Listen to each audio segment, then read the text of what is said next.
I did a soul band gig a few months ago. It was a dep gig where the guitarist couldn't make it, and I just saw the set list and went, yeah, I can do that, that's absolutely fine. Now, I took with me this Fender Telecaster, a cable, and this amplifier, and that was it. This mic that's hanging over at the moment is just to record for this demonstration. So I just took these two things with a cable to connect them. And I got to the gig, and the other band members said, "Oh, do you need any help with out of the van with anything else?" I said, "No, I've got everything." And there was this sort of slightly quizzical expression, where's your pedals? Where are your effects pedals? And I went, well, we're playing soul music. I didn't say it like that. I said, oh, it'd be fine, yeah, just try and build a rapport with people I'd never met before who were probably thinking I was a bit weird. Well, I am a bit weird. But I thought, well, when you're doing something like Soul Man, you just want two sounds. You want the intro sound.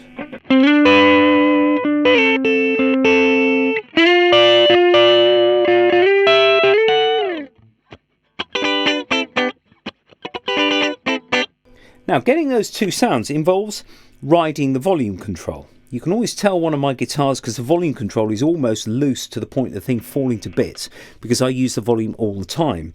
Now, you've also got the pickups, which can help you with level as well. If I wanted to do a solo, I could go onto the bridge pickup, which is stronger than the neck pickup, and open the volume all the way. I could clean it up.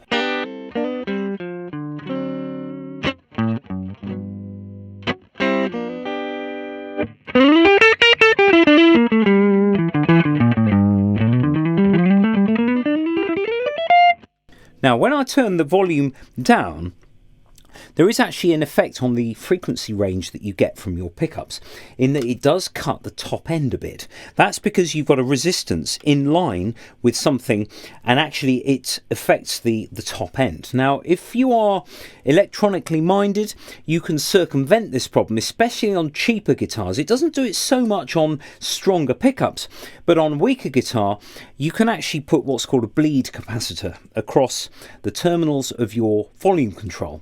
So what actually happens is when you lower the volume, you get actually a sort of a slightly more heightened treble response because of that capacitor.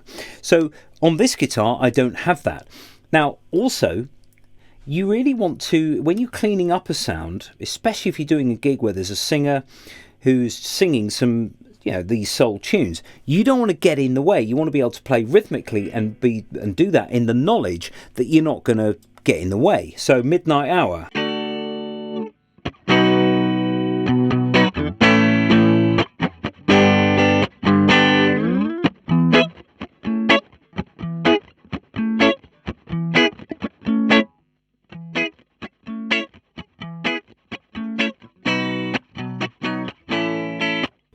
So you've really cleaned the sound completely. Now, this Fender Blues Deluxe is set to the drive channel. Of course, we are in those sort of luxurious times of being able to have a drive channel on an amplifier at all. When I used to use an AC30, a 70s AC30, and of course there's no drive on that at all, nothing. It was just volume. So if you wanted distortion, you had to turn it up, and that's what, obviously having an effects pedal does help. But when you've got a drive channel, actually you can just use that without having to have any stomp boxes at all. And if you listen to those soul records of the 1960s and early 70s, the number of effects, well, maybe tremolo, in which case have a tremolo pedal or an amp that's got tremolo on it. But generally speaking, just an amp, a cable, and a guitar, and you're away.